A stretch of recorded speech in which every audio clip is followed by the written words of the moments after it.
Assalamualaikum, apa kabar? Semoga semuanya sehat ya.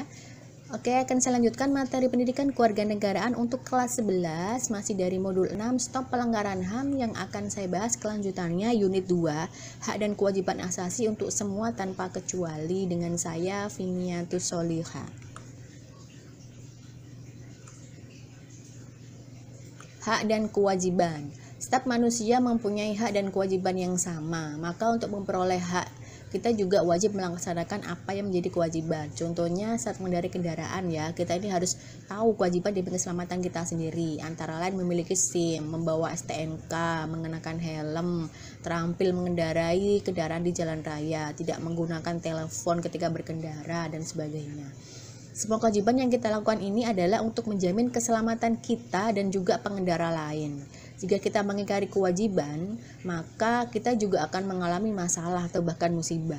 Sehingga untuk memenuhi kewajiban demi keselamatan berarti kita juga sudah menjaga hak diri kita sendiri dan hak orang lain, dalam hal ini yakni hak untuk hidup. Hak adalah sesuatu yang mutlak menjadi milik kita, dan penggunaannya tergantung pada diri kita sendiri. Misalkan hak untuk memeluk agama, mendapatkan pendidikan, dan hak untuk menyampaikan pendapat. Hak pada umumnya ini didapat dengan cara diperjuangkan melalui pertanggungjawaban atas kewajiban. Sedangkan kewajiban sendiri adalah segala sesuatu yang dianggap sebagai suatu keharusan yang wajib hukumnya untuk dilaksanakan sebagai anggota masyarakat, bangsa, dan negara untuk mendapatkan hak yang pantas. Contohnya mengikuti pelajaran sesuai dengan kesepakatan belajar, mengerjakan tugas yang diberikan oleh tutor, dan menyerahkan tugas tepat waktu. Ini salah satu kewajiban untuk sekolah. Sedangkan untuk pelanggaran HAM adalah setiap perbuatan seseorang atau kelompok orang termasuk aparat negara, baik disengaja ataupun kelalaian, yang secara melawan hukum ini mengurangi, menghalangi, atau mencabut hak asasi manusia seseorang atau kelompok orang yang dijamin oleh undang-undang dan tidak mendapatkan atau dikhawatirkan ini tidak akan memperoleh penyelesaian hukum yang adil dan benar berdasarkan mekanisme hukum yang berlaku. Pelanggaran HAM berat adalah pelanggaran HAM yang berbahaya dan mengancam nyawa manusia, seperti adanya pembunuhan, penganiayaan, perampokan, dan sebagainya. Contohnya genosida atau kejahatan kemanusiaan. Kemudian pelanggaran HAM ringan adalah pelanggaran HAM yang tidak mengancam keselamatan jiwa manusia tetapi dapat berbahaya jika tidak segera ditanggulangi. Misalkan kelalaian dalam pemberian pelayanan kesehatan, pencemaran lingkungan, dan sebagainya. Penyebab pelanggaran hak dan kewajiban asasi manusia yakni setiap orang memiliki hak dan kewajiban asasi. Kewajiban asasi termasuk menghormati dan melindungi hak asasi orang lain. Permasalahan yang terjadi apabila ketika kita tidak ada pihak di antara kita ini yang mau mengalah. Sebagai contoh, ketika Anda sedang berkomunikasi dengan teman, kebetulan teman Anda ini memiliki pandangan politik yang berbeda. Kemudian terjadi diskusi yang memanas, salah satu tidak dapat menghargai pendapat orang lain, akhirnya terjadi percekcokan. Contoh lain misalkan dampak negatif dari kemajuan teknologi seperti internet, semakin maraknya hoax atau ujaran kebencian, pelecehan seksual, kemudian misalkan penipuan yang berawal dari pertemanan di Facebook dan media sosial sebagainya. Hal-hal seperti ini dapat memicu pelanggaran hak asasi manusia. Oleh karena itu, kita harus mampu menggunakan media dengan tepat dan bijak. Dari beberapa contoh di atas, penyebab pelanggaran hak dan kewajiban asasi manusia ini bersumber dari beberapa faktor yang berasal dari seseorang, dari dalam dan dari luar. Faktor internal ini meliputi tidak seimbangnya pelaksanaan hak asasi dan kewajiban asasi, belum adanya kesepahaman dan kesamaan mengenai konsep HAM, sikap individualisme, kurang kesadaran tentang HAM, dan rendahnya sikap toleransi.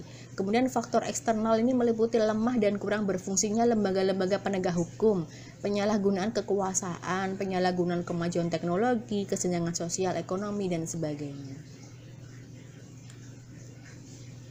Contoh-contoh kasus pelanggaran HAM dan kewajiban asasi manusia yang ada di Indonesia ini seperti peristiwa Tanjung Priok, terjadi tanggal 12 September 84, bermula dari penerapan Pancasila sebagai asas tunggal.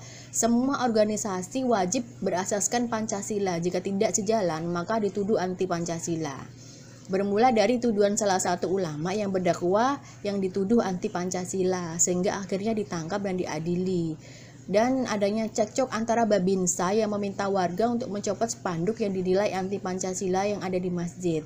Karena tidak diindahkan, maka Babinsa ini bertindak sendiri dan melakukan pencemaran masjid dengan mencopot spanduk tanpa melepas alas kaki di masjid dan menyiram spanduk dengan air got. Warga emosi dan membakar sepeda petugas Babinsa. Karena adanya penangkapan warga, akhirnya terjadi massa ini bergerak dan mendapat adangan dari aparat bersenjata lengkap dan memicu bentrok antar warga dengan anggota polisi dan TNI. Kasus ini terjadi dan diperkirakan ratusan korban meninggal dunia akibat kekerasan dan penembakan akibat bentrok yang terjadi. Kemudian peristiwa Aceh terjadi pada tahun 90-98 ketika daerah operasi militer diberlakukan di Aceh. Tragedi pelanggaran HAM terjadi diduga karena dipicu oleh unsur politis pihak-pihak tertentu yang menginginkan Aceh menjadi negara merdeka. Banyak tindakan kekerasan yang dialami oleh rakyat Aceh, ditemukan sejumlah kasus pembunuhan, penculikan, dan penyiksaan. Kemudian kasus pembunuhan Marsina terjadi tanggal 3-4 Mei 93. Marsina ini merupakan seorang pekerja dengan aktivis wanita yang bekerja di PT Catur Putra Surya Porong Sidoarjo. Berawal dari aksi mogok yang dilakukan oleh Marsina dan buruh lainnya yang menuntut kepastian pada perusahaan yang telah melakukan PHK tanpa alasan. Setelah aksi demo tersebut, Marsina malah ditemukan meninggal 5 hari kemudian di kawasan hutan Wilangan, Nganjuk, Jawa Timur dalam kondisi yang mengenaskan. Kasus pelanggaran HAM ini pun belum bisa diselesaikan dan masih menjadi misteri sampai sekarang. Kemudian kasus penganiayaan wartawan terjadi tanggal 16 Agustus 96. Seorang wartawan surat kabar harian Barnas Yogyakarta bernama Fuad Muhammad Safrudin meninggal setelah diserang 2 orang tak dikenal di depan rumahnya dengan sebatang besi yang dipukulkan di kepalanya. Penyerangan ini diduga karena penyelidikan dan penulisan Udin tentang kasus korupsi dan manipulasi yang dilakukan oleh penguasa Bupati Bantul Sri Roso Sudarmo, tentara berpangkat kolonel. Ia ini dikenal sebagai wartawan yang kritis. Kemudian tragedi Trisakti dan Semanggi. Berawal pada tahun 98, ekonomi Indonesia mulai goyah sebagai dampak krisis finansial Asia. Akibatnya harga pun melonjak naik ya. Mahasiswa melakukan aksi demonstrasi besar-besaran menuntut kestabilan ekonomi di hampir seluruh wilayah Indonesia. Yang paling besar ada di Jakarta. Kemudian demonstrasi mengarah pada Presiden Soeharto untuk mengundurkan diri pada tanggal 12 Mei 98 dan terjadi demonstrasi yang mengakibatkan 4 mahasiswa Universitas Trisakti ini meninggal. Dan kerusuhan merebak pada tanggal 13-15 Mei 98. Terjadi tindakan anarkis berupa penjarahan dan perusakan dan menimbulkan banyak korban jiwa. Dan tanggal 11-13 November 98 terulang kembali kerusuhan di Jakarta yang dikenal dengan tragedi Semanggi 1. Terjadi demonstrasi mahasiswa besar-besaran menolak sidang istimewa MPR. Peristiwa ini setidaknya menewaskan belasan orang, baik dari masyarakat sipil maupun mahasiswa.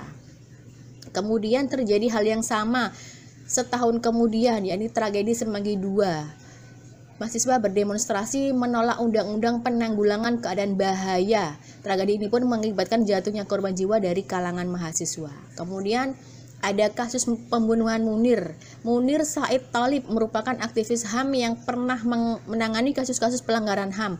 Pria asal Malang ini meninggal dunia pada tanggal 7 September 2004 di dalam pesawat Garuda Indonesia ketika Munir sedang melakukan perjalanan menuju Amsterdam, Belanda. Penyebab tewasnya ini belum diketahui, namun banyak berita yang menyebutkan ia tewas diracun, sehingga sampai sekarang pun juga masih belum menemukan titik temu. Demikian untuk materi PKN yang bisa saya sampaikan, kurang lebihnya saya mau dimaafkan. Semoga menjadi ilmu yang bermanfaat bagi kita semuanya. Tetap menjadi warga negara yang berbudi, mencintai Indonesia yang berbhinneka tunggal ika. Terima kasih. Assalamualaikum warahmatullahi wabarakatuh.